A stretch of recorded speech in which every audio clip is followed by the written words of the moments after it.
نقول بقى بسم الله الرحمن الرحيم ونصلي على النبي كده. ودايما دايما خدوها قاعدة في حياتكم، ما تيجوا تعملوا أكل. كانت تيتا أم بابا الله يرحمها دايما كانت تذكر ربنا في الأكل. فأنا كنت صغيرة وبروح أقعد معاها، كنت بسألها ليه يا تيتا دايما ألاقيكي وانتي واقفة مثلا بتعملي أكل بتذكري ربنا.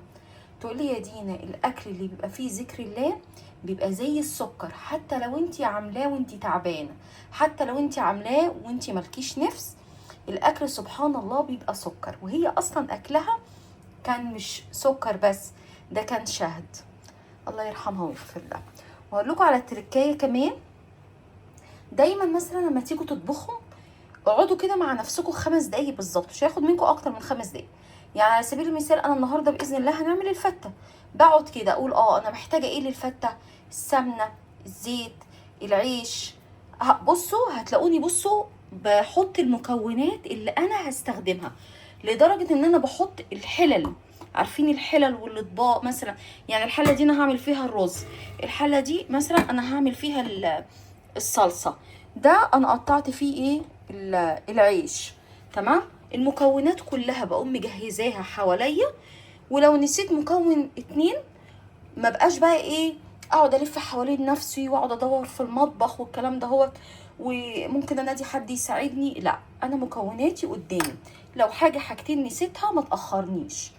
ليه؟ لان انا بحب دايما ادور على الحاجه اللي تسهل عليا الوقت بتاعي. تمام. بص دي المكونات بتاعت الفته. ادي دلوقتي انا قطعت العيش، انا بقطعه بالمقص. تمام.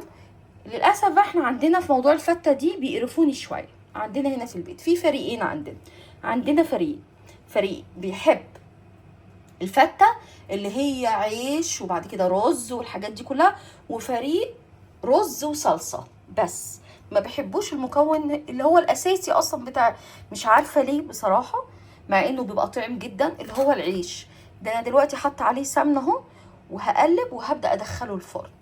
فبعمل للفريق الاولاني كده والفريق التاني كده، فاحنا ايه بنتعب شويه بس بناخد الاجر يعني. تمام. بص المكونات ايه؟ طبعا الصلصه انا ما عنديش طماطم، الغربه بقى انتوا عارفين الطماطم ما تبقاش حمرا قوي، وكمون، كزبره، ادي السمنه، ادي الزيت، ادي الخل، الفلفل الاسود بطحنه، عندي الورق لورا، عندي الحبهان المطحون. انا بحب قوي الحبهان المطحون قوي يا جماعه. مكون الحبهان المطحون ده بيدخل في اي اكله بيغير طعمها، خطير. والفلفل الاسود، وطبعا الملح. تعالوا نبدا بقى في اول خطوه بالظبط. بعد ما قطعت العيش بالمقص وحطيت فيه السمنه، هبدا ادخله بقى الفرن يتحمص، وكل شويه اقلبه، خلي بالك لا ينحرق منك. بسم الله الرحمن الرحيم. نبدأ أول خطوة بناخدها إن إحنا بنسلق اللحمة، عشان اللحمة طبعا بتاخد وقت في الفتة كبيرة قوي.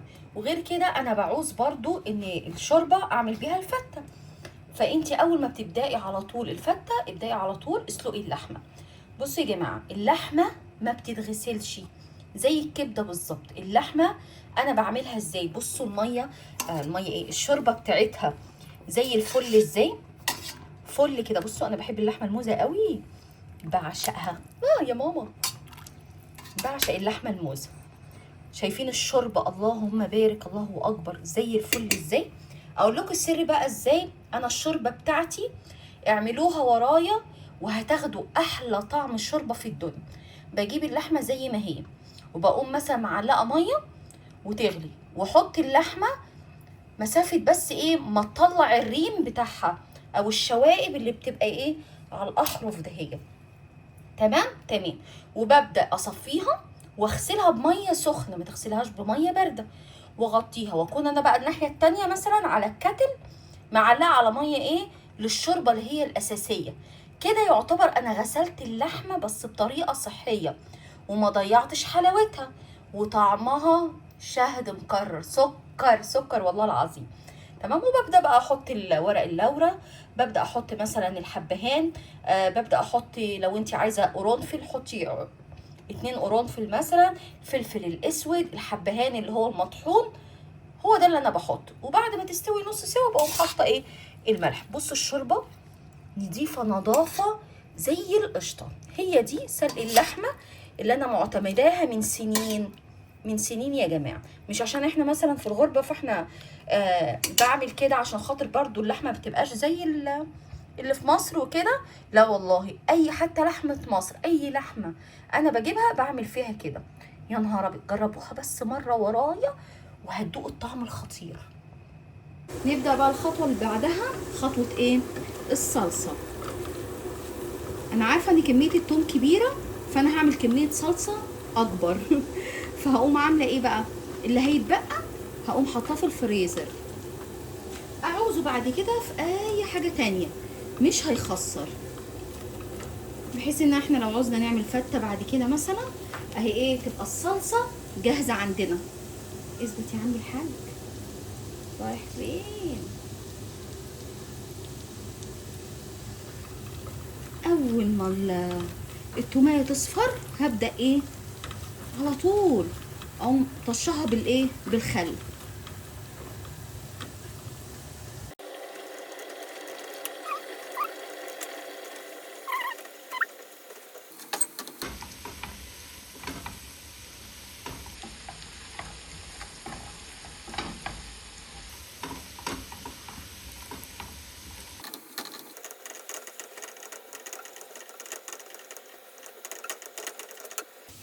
اجهز بقى ايه، الخل عندنا عشان ايه، ما تتحرقش مننا، لان انا عاملاها في كل اكلي بعمله في السيليستين. تمام. وتبقى لما تتحرق بتمرر، ننزل بالخل. بسم الله الرحمن الرحيم. اغطي.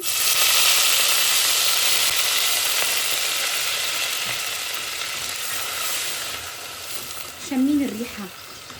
يا نهار ابيض، اللهم صل على النبي. فته يعني خل وتوم، فته يعني ايه، خل وتوم. ابدا اعلي النار بقى، واول ما الخل يبدا يتبخر شويه انزل على طول بالايه، بالصلصه بتاعتي. حطيت بقى الصلصه بتاعتي، اسيبها بقى تتشوح شويه. تمام. وانا بحب احط فيها تركايه صغيره كده، بحط فيها مكعب كنور. لو انت مش عايزه خلاص براحتك، اللي يريحكم يعني. تمام. وادام صلصه لازم نحط ايه، حبه سكر، مش كتير، عشان بس ايه، الصلصه بتبقى فيها حموضه، فالسكر بيعادل الحموضه دي.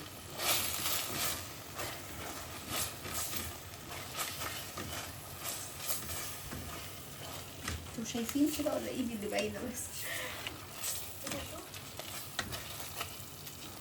بحب انا اشوح الصلصه كده شويه، عشان ايه، ريحه الايه، الطماطم تطلع منها.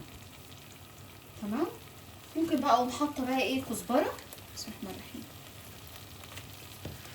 كزبره تخلي عيشتك منوره مبدئيا يعني، وارجع احط تاني عموما. تمام. احط كمون.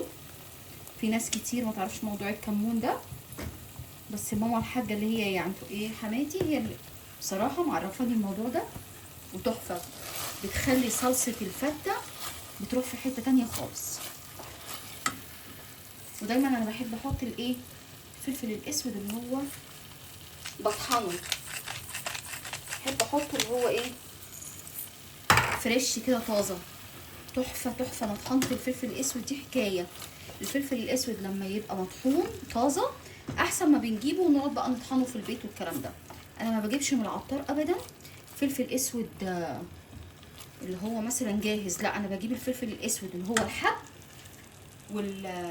والكمون الحب، والكزبره الحب، وانقيهم، وارجع بعد كده احط بقى ايه، طبعا اسمه ايه ده، هو الكمون والكزبره بعملهم ايه على النار كده شويه، بشوحهم، بعد كده اضربهم عندي في الكب، بيبقى طعمهم احلى من اللي بنجيبهم باودر من عند. لا لا يا جماعه، مش حلو خالص. يا روايحك. هبدا بقى احط ايه، حبه شوربه. تمام. واكمل بميه عادي، عشان انا محتاجه الشوربه الايه، محتاجاها، اللهم صل على النبي، للفته، اسقي بيها الفته، فانا بديها طعم بس. وانا غاليه الميه في الكتل هقوم حاطه ايه، بسم الله الرحمن الرحيم، احط واقلب واشوف محتاجه تاني ولا لا، لان انا حاطه علبتين صلصه فهتحتاج تاني طبعا، عشان كده انا مكتره التوم. ليه؟ لان هما كمان ما بياكلوش غير صلصه ورز. بسم الله. هي الحله كده ليه؟ حط تاني، هات رز برضو ميه تاني وبس خلاص، وهسيبها بقى ايه تتسبك. ويبقى الصلصه بتاعتنا بتاعت الفته. يا سلام على الجدع على الفته، فته مصريه على اصوله، تستاهل بقكم والله.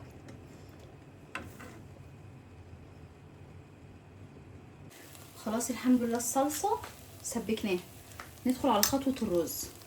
بصوا بقى، ده رز مصري، الفته ما ينفعش معاها غير الرز المصري، دي اول حاجه. تمام. في ناس بتعملها ببسمتي، بس يا جماعه هو سبحان الله يعني ينفع انا اعمل الكبسه بالرز المصري؟ ينفع انا اعمل البرياني او المدفون او اي حاجه بالرز المصري؟ ما ينفعش. تمام. بس في تكات بقى، تكتين بالظبط انا بعمله في الرز المصري، لا يمكن بمشيئه الله ان هو يعدي. اول تكه انا لازم بشوح الرز، لازم يعني التكتين دولت ماما ربنا يديها الصحه هي اللي معلمها، لازم بشوح الرز. بمعنى اصح الرزايه تبقى فاتحه كده. انا عملتها قبل ما افتح الفيديو شويه عشان ايه ما اطولش عليكم في الفيديو. تمام. وافضل اقلب كده. تمام. ما شاء الله بقى الفلفله دي تخلي الرز بتاعك ما يعجنش ابدا. في ناس بتحط فلفل اسود على الرز المصري، لا انا ما بحبش كده بصراحه. انا بحب دايما اعمل الاكل ايه على طبيعته.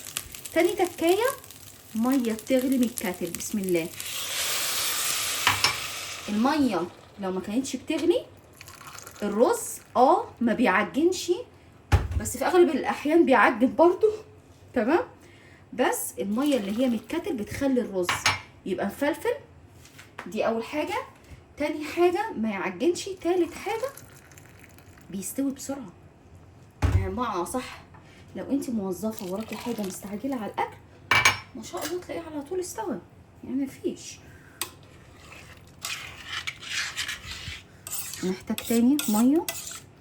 وفي ناس بتحط عليه شوربه، انا ما بحبش بصراحه يا جماعه. انا بكلمكم في اللي انا اتربيت وقدرت عليه. يعني ممكن يبقى طعمه حلو، انا دقته، مش هقول لكم انا ما دقتوش بالشوربه، لا انا دقته، بس لقيت سبحان الله اللي معمول بالميه اطعم، لان هي شوربه.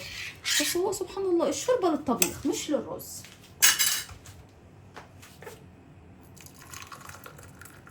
حط تاني عشان ايه الرز هنا بياخد ميه كتير شويه. وابدا احط الملح بتاعي. بسم الله الرحمن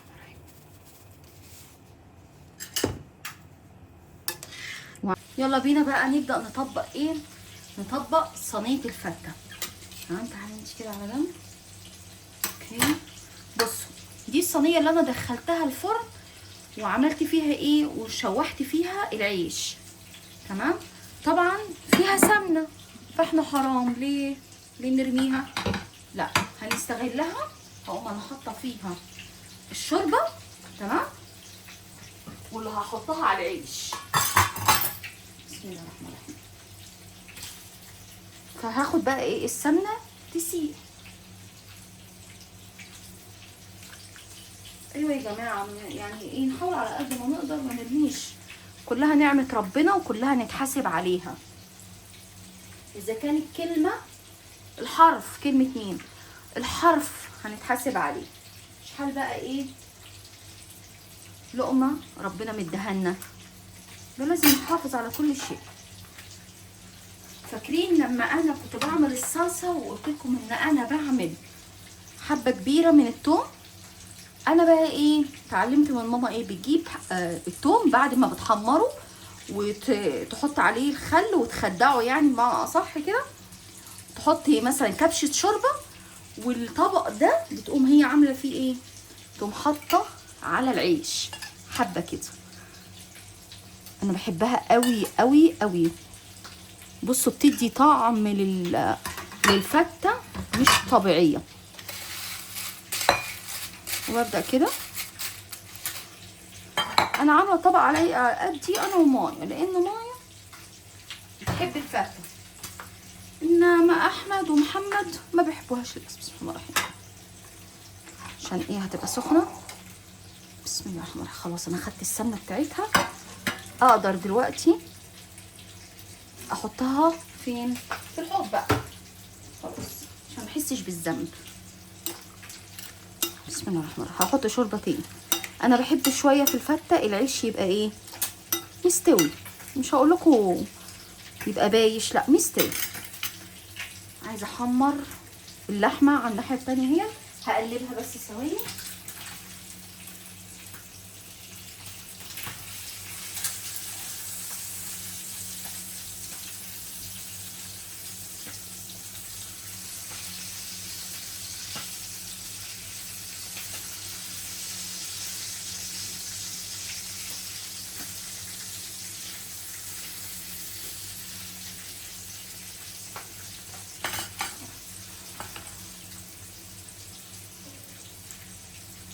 احط شوربه تاني. تقري كده خلاص كفايه الحمد لله. ابدا اغطيها العيش يبوش.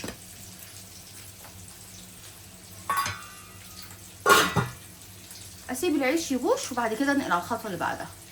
عايزه اوريكم اللحمه وانا بحمرها.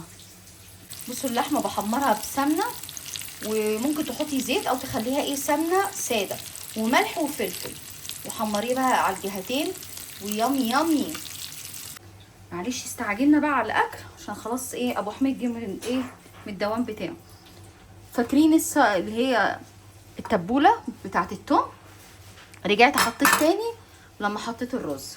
هبدا اول حاجه اغرف لهم الجماعه اللي هم ايه عاملين مقاطعه للايه للفته، بياكلوا بس صلصه ورز. اغرف لهم الصلصه بتاعتهم.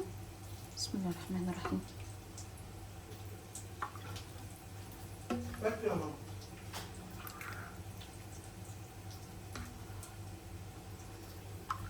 وغرفت لهم رز ابيض اهوت على جنب، ونحط ايه الفته بتاعتي انا وماما.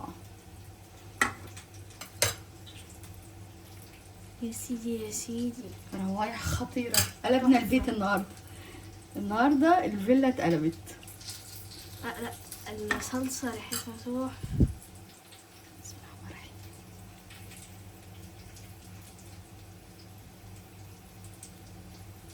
تعالوا كلوا معانا. اعملوا بس بالطريقه دي. بصوا انا اي اكل اقول لكم اعملوا زيها، اعرفوا ان هي مفيش كلام بعد كده. واو واو يعني. وادي اللحمه بتاعتنا كمان اتحمرت وبقت ما شاء الله اللهم بارك. خفيش يا ماما، خافي يا ماما طلعت بس. وده كان غدانا ايه؟ هجيبها لك. وده كان غدانا النهارده ان شاء الله.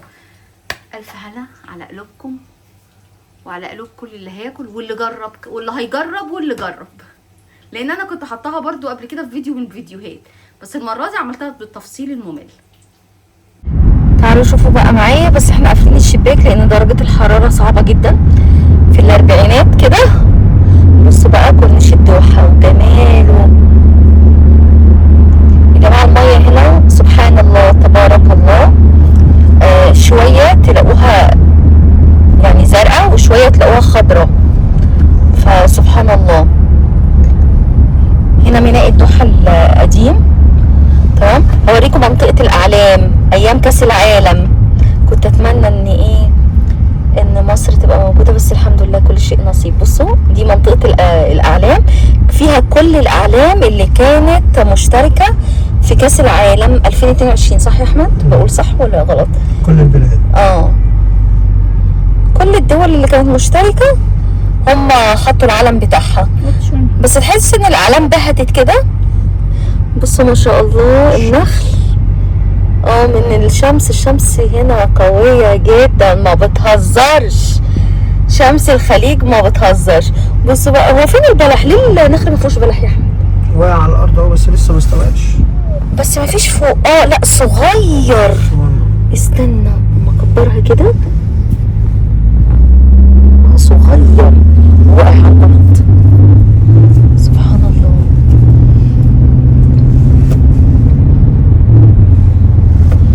المنطقة دي انا بحبها جدا بالليل بالليل بقى خيال. عارفين يعني ايه خيال؟ بصوا الساعة كام، 4:30 والشمس ما شاء الله ما بتهزرش. المتحف الإسلامي اهو بعيد اهوت، هوريه لكم اهو. ده المتحف بحبه قوي برضو، جميل والله. حديقة المتحف هو ده. قطر ما شاء الله جميلة، بالذات منطقة الكورنيش ساحرة. وصلنا اهو السيتي سنتر، أستاذة مايا. تمام، دخنا عقبال ما لقينا باركن، والبراكن كلها فل عشان العيد. النهارده تالت يوم العيد،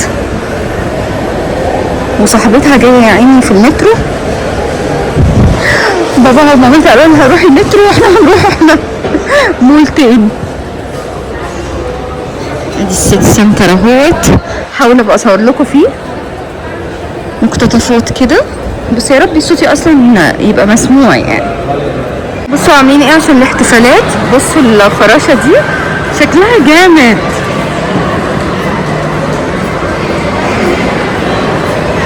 شكلها حلو قوي. ورد طبيعي، ده ورد طبيعي. استنى اشوف لكم ده ورد طبيعي ولا ورد صناعي. لا صناعي بس لونه جامد. وقت التصوير امسح الرمز، تابع واعمل لنا تاج. الله، ايه؟ لا طلع صناعي بس حلو قوي، شكلها حلو. انا بحب السيتي سنتر اصلا. منطقة الالعاب دي اللي هيشوفها طوروها، ما كانتش كده يا احمد. على علمك هم عملوا العاب تناسب الكبار والصغار. بص الراجل مع ابنه، بص شفت حلو قوي قوي، عاملين العاب كبار وصغار. هروحوا لازم اساسي اعمل البصمه بتاعي اول ما ادخل اي مول تويلت. وفوق في انصار سيتي، على علمكم اللي ما يعرفش ان السيتي سنتر في انصار سيتي، في انصار جاليري، يعني هو مشهور بانصار جاليري. ما كنتش اعرف زمان الا فوجئت كده. شكلها جميل قوي،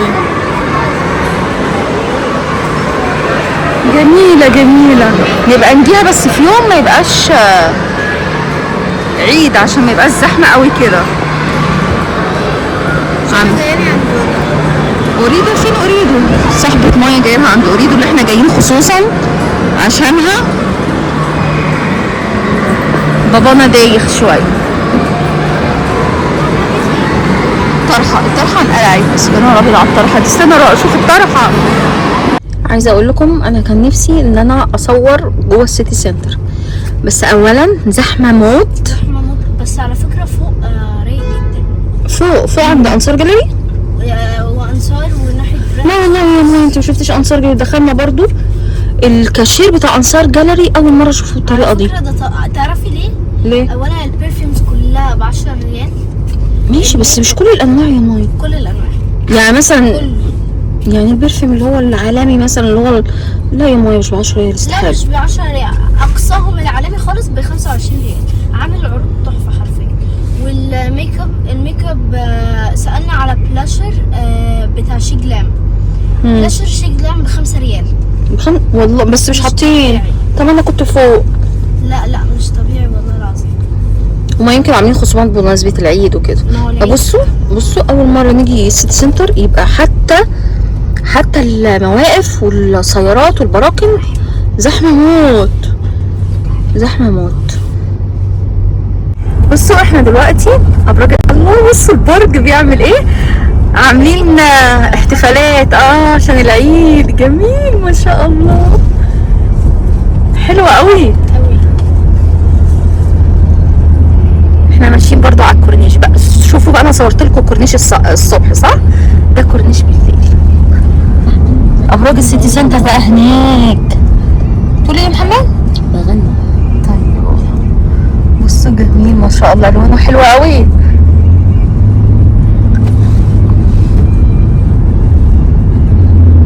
ابراج السيتي سنتر تمام. كورنيش بقى هناك. تمام. ايه يا بابا؟